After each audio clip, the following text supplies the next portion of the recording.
ونشهد أن محمدا عبده ورسوله اللهم صل وسلم وبارك على نبينا محمد وعلى آله وصحبه ومن تبعهم بإحسان إلى يوم الدين وبعد أصبحنا وأصبح الملك لله رب العالمين اللهم إنا نسألك خير ما في هذا اليوم فتحه ونصره ونوره وبركاته وهداه ونعوذ بك من شر ما في هذا اليوم وشر ما بعده اللهم بك أصبحنا وبك أمسينا وبك نحيا وبك نموت إليك النشور معاشر muslimin jamaah salat subuh yang insyaallah dirahmati oleh Allah Subhanahu wa taala. Alhamdulillah senantiasa kita ucapkan kepada Allah Subhanahu wa taala, senantiasa mengendarkan segala nikmat hanya kepadanya sehingga kita mencatatkan diri kita sebagai hamba Allah Subhanahu wa taala yang bersyukur. Wa qalilun min ibadiyasy syakur. Dan Allah Subhanahu wa taala mengatakan, dan sangat sedikit hambaku yang bersyukur kepadaku. Allahumma mutirna bi fadlillah. Alhamdulillah kita mendapatkan hujan karena keutamaan Allah Subhanahu wa taala dan bukan karena bintang ini dan bintang itu. Dan itu adalah kesempurnaan tauhid, kesempurnaan daripada akidah dalam syariat Islam. Ketika Rasulullah sallallahu alaihi wasallam berada di dalam salah satu syariah, kalau tidak salah Hudaybiyah, kemudian hujan malamnya dan subuhnya, Rasulullah sallallahu alaihi wasallam menyampaikan beberapa hal kepada para sahabat. Di antara yang ia sampaikan adalah Rasulullah sallallahu alaihi wasallam menyandarkan firman Allah Subhanahu wa taala atau biasa disebut dengan hadits qudsi. Allah Subhanahu wa taala berfirman, "Asbaha 'abdun mu'minun bi wa kafirun bil kawkab." Wa asbaha kafirun bi wa mu'minun bil kawkab. Fa amma man qala mutirna bi fadlillah wa huwa mu'minun bi wa kafirun bil kawkab. Wa amma man qala mutirna bi nau'i kadza wa nau'i kadza fa huwa kafirun bi wa mu'minun bil kawkab. Allah Subhanahu wa taala mengatakan,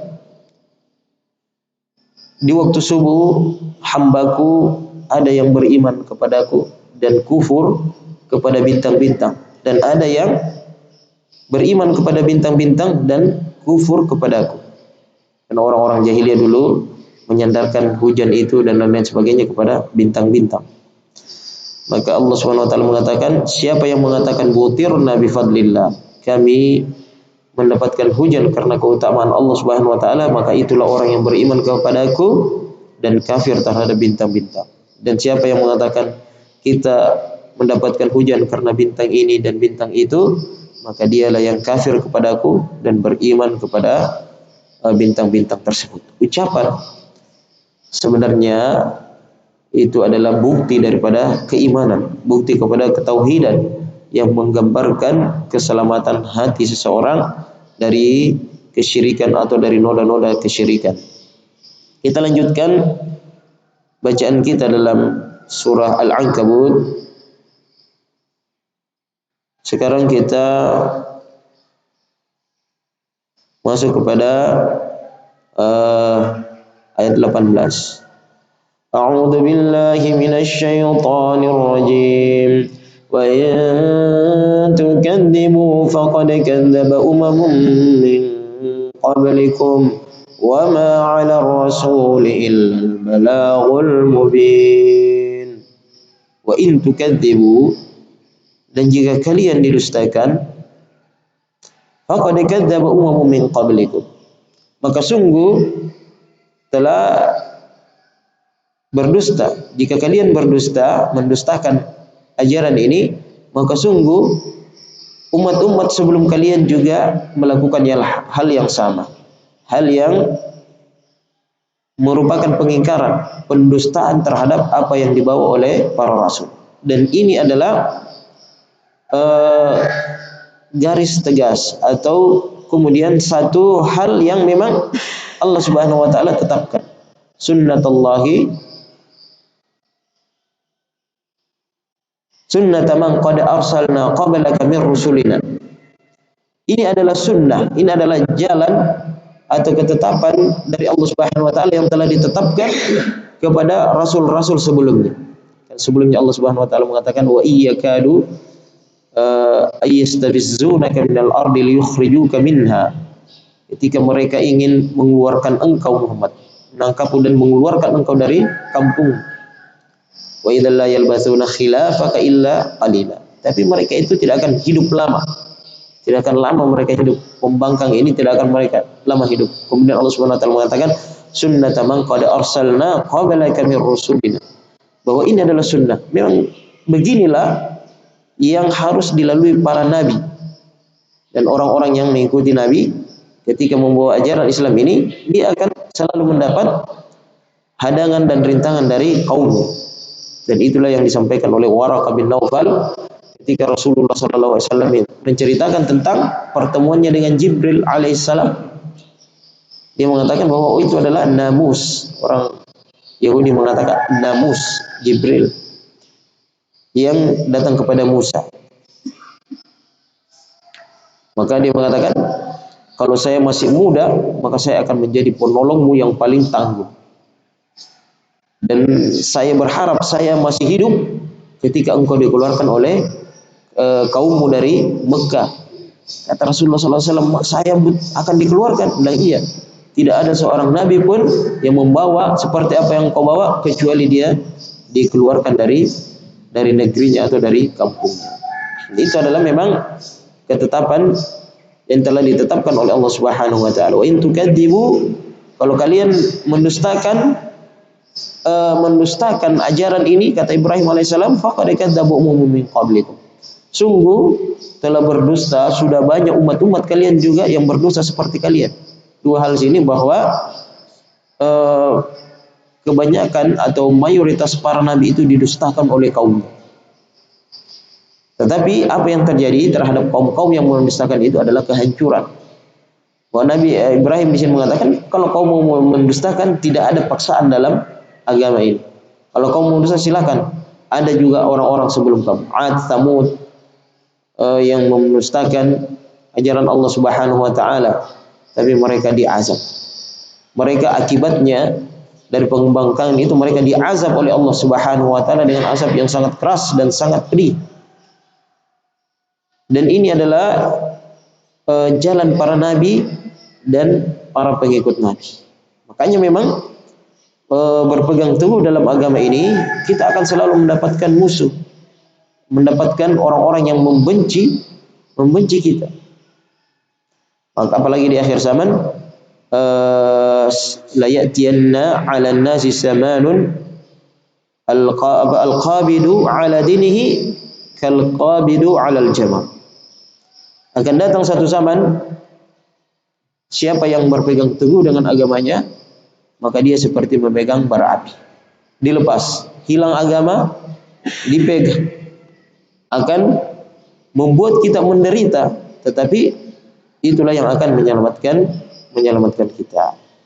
Namun rahmat Allah Subhanahu wa taala kepada para nabi itu atau kepada para pengikut nabi itu, mereka cuma menyampaikan saja, tidak dituntut untuk kemudian memaksa orang atau memberikan hidayah kepada orang, atau mereka dipaksa harus banyak yang mengikuti, tidak. Wa ma 'alar rasuli illal balagul mubin, dan tidak ada beban kepada para rasul dan orang yang mengikuti rasul kecuali menyampaikan risalah Allah Subhanahu wa taala dengan sebaik-baiknya. Jadi mereka cuma menyampaikan, tidak ada kemudian beban untuk kemudian kita berusaha semaksimal mungkin memasukkan orang lain ke dalam agama ini, membawa orang lain ke dalam agama ini. Kita cuma memberikan petunjuk, ini mereka mau mengikuti atau tidak dikembalikan kepada orang tersebut dan dikembalikan kepada hidayah yang diberikan oleh Allah Subhanahu wa taala. Sehingga Allah Subhanahu wa taala menegur Rasulullah sallallahu alaihi wasallam yang berkecil hati dan bahkan bersedih, depresi, bahkan dia sangat sampai Allah Subhanahu wa taala mengatakan fala'allaka bakhi'un nafsaka alla yakunu mu'minin. Kamu Muhammad seakan-akan kamu mau hancurkan dirimu, mau kemudian menangisi ya mungkin karena orang yang memikirkan itu terus depresi, dia akan menghancurkan dirinya sendiri, akan mudah penyakit. Allah yakunu mu'minin, karena mereka tidak mau beriman. Kamu terlalu mau mereka beriman, biarkan. Wa ma'alar rasul illal balagul mubin. Tugas kamu, bebanmu hanya menyampaikan dengan sebaik-baiknya. Tugas kita hanya menyampaikan apa yang kita tahu daripada agama ini. Dan itulah yang akan menjadi persaksian nanti di hadapan Allah Subhanahu wa taala. Jadi setiap rasul itu akan dijadikan saksi oleh Allah Subhanahu wa taala kepada umatnya. Liyakuna rasulu syahidan 'alaikum. Agar menjadilah rasul-rasul itu menjadi saksi di atas kalian. Jadi semua rasul itu akan dijadikan saksi nanti kepada umatnya, apakah dia sudah sampaikan. Sehingga Rasulullah sallallahu alaihi wasallam pada haji wada mempersaksikan itu kepada para sahabat, ala hal balagtu, apakah sudah aku sampaikan? Mereka mengatakan, na'am, sudah disampaikan, sudah semua. Maka dia Allahumma fasyhad, ya Allah saksikanlah tidak ada yang tidak disampaikan oleh Rasulullah sallallahu alaihi wasallam daripada agama ini. Wa ma'ala rasuli illal balagul mubin, dan tidak ada beban bagi seorang rasul dan orang-orang yang berada dalam agama ini kecuali untuk menyampaikan agama ini secara baik, secara terang benderang. Kecuali orang-orang yang berada dalam kekuasaan kita, itu kita akan dimintai pertanggungjawabannya. Kullukum ra'in wa kullukum mas'ulun an ra'iyatihi. Setiap kalian adalah pemimpin dan setiap pemimpin akan ditanyai terhadap apa-apa yang dilakukan oleh yang dipimpinnya. Kita akan ditanya. Tidak langsung dihukum tapi ditanya. Artinya memang ada nanti perdebatan di situ. Apakah Allah Subhanahu wa taala menerima uzur kita, menerima alasan kita, maka kita dibebaskan dari hal tersebut. Kalau tidak, maka kita akan menanggung beban daripada dosa-dosa orang-orang yang berada di bawah kepemimpinan kita. Apakah dia seorang presiden, apakah dia seorang gubernur, bupati, camat, kepala desa, RT, RW, RT, dusun, dan kepala rumah tangga, itu akan dipertanggungjawabkan di hadapan Allah Subhanahu wa taala. Semua kesalahan-kesalahan itu akan dilimpahkan juga kepada kita, ditanya tentang hal tersebut, sehingga kita akan mendebat nanti. Mereka akan mendebat kita dan kita akan memberikan alasan. Maka di hadis itu mengatakan kullukum mas'ulun an ra'iyati. Setiap kalian akan dimintai pertanggungjawaban terhadap yang dipimpinnya. Maksudnya apa kesalahan-kesalahan mereka juga kita akan ditanya. Kenapa ini bisa begini? Oh, saya sudah peringati.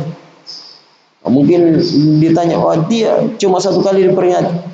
Makanya memang menjadi pemimpin itu tidak mudah dan tidak gampang. Namun memang banyak keutamaannya. Kalau dia adil, maka keadilannya itu dia akan mendapatkan semua keadilan yang dirasakan oleh masyarakat, dia akan mendapatkannya. Tapi sebaliknya, kalau semua adalah keburukan, kezaliman di situ, dia akan mendapatkan dosanya dan dia akan mendapatkan tuntutannya nanti di hari kemudian. Maka hal yang berkaitan dengan tanggung jawab kita, maka dia harus kita usahakan semaksimal kemampuan. Kalau bisa dipaksa ya dipaksa. Kalau bahaya dipaksa ya, maka kita sampaikan saja. Maka ingkarul munkar itu ada 3 macam. Man ra'a minkum munkaran falyughayyirhu bi yadihi, fa yamsati fa bi lisanihi, fa illam yastati fa bi qalbihi, wa dzalika ad'aful iman. Ketika kalian melihat kemungkaran, maka pertama rubah, ganti tersebut dengan tangan, dengan kekuasaan kalau dia bisa.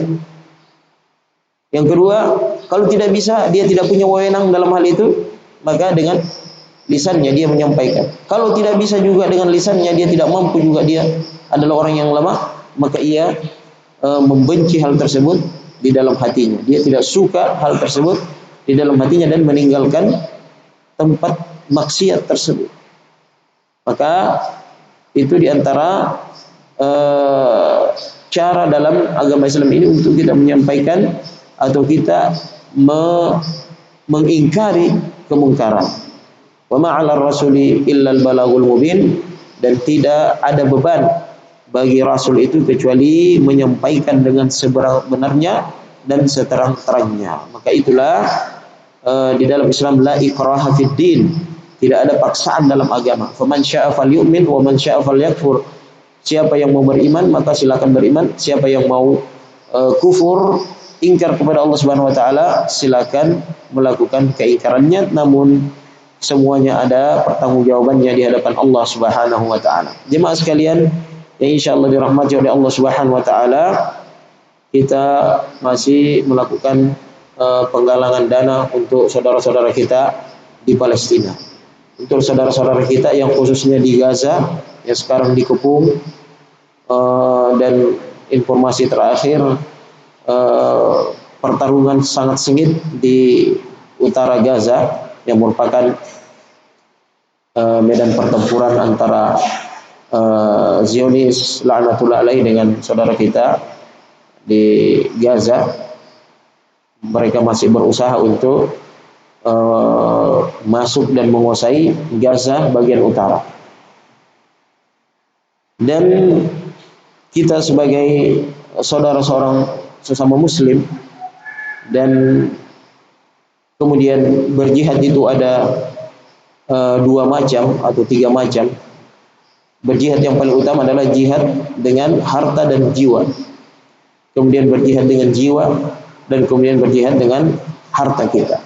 Maka yang bisa kita lakukan saat ini dengan kekurangan kita, dengan segala keterbatasan kita, karena mungkin tempat yang sangat jauh, dan juga kemudian mereka juga belum tentu kalau kita ke sana kita langsung bisa berada di frontnya, tidak mungkin, karena kita bukan orang yang terlatih, bukan orang yang mempunyai kapasitas. Maka kita mendukung mereka dengan doa, dan kita buktikan dengan berjihad dengan harta kita.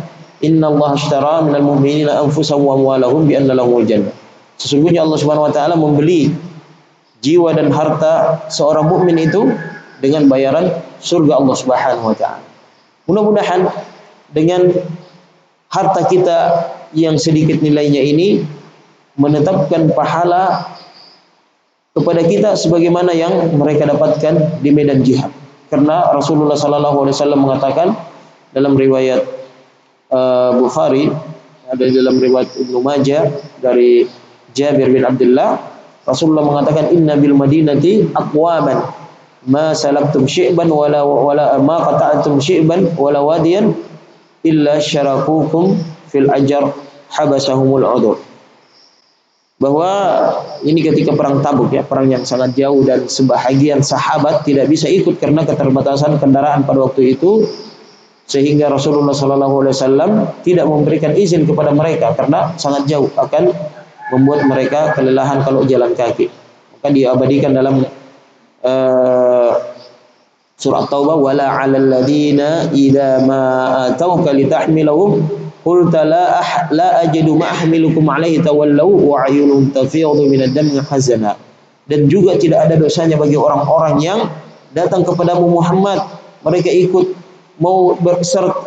serta dalam perang Tabuk, namun engkau mengatakan saya tidak mendapatkan bagi kalian tumpangan atau kendaraan yang bisa membawa kalian keluar menuju ke Tabuk, sehingga mereka pulang dengan mata yang meneteskan air mata karena mereka tidak bisa mendapatkan tumpangan, tidak ada kendaraannya.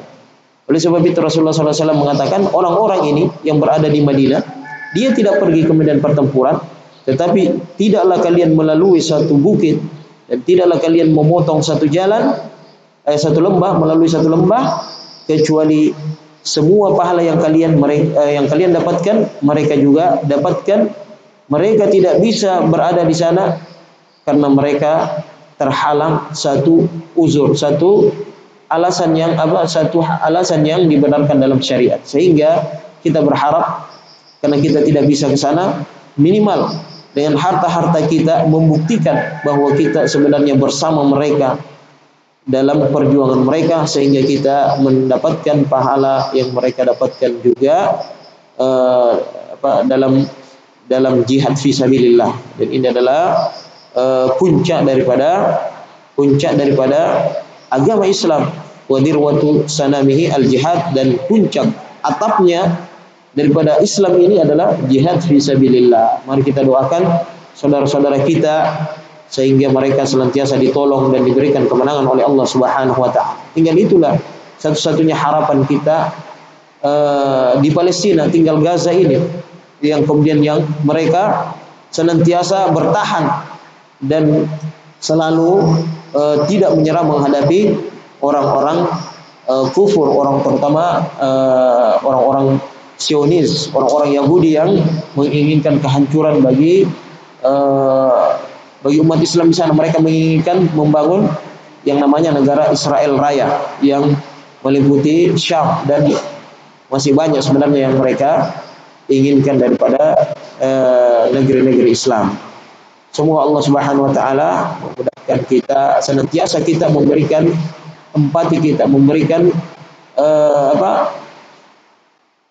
merasakan penderitaan mereka, merasakan apa yang mereka rasakan, sehingga keimanan itu senantiasa tumbuh di dalam hati kita, karena itu adalah bukti keimanan. Tentang empati, cinta, empati, rasa kasih sayang adalah seperti satu tubuh. Jika ada satu tubuh yang sakit, maka yang lain juga akan merasakan begadang dan merasakan panasnya sakit tersebut. Semoga Allah Subhanahu wa taala meridai dan senantiasa menunjukkan kita kepada apa yang Ia ridai dan apa Ia cintai dari amal-amal soleh, sehingga itulah yang menjadi bekal kita menuju Allah Subhanahu wa taala. Subhanakallahumma bihamdik, nasyhadu an la ilaha illa anta, nastaghfiruka wa natubu ilaik. Wassalamualaikum warahmatullahi wabarakatuh.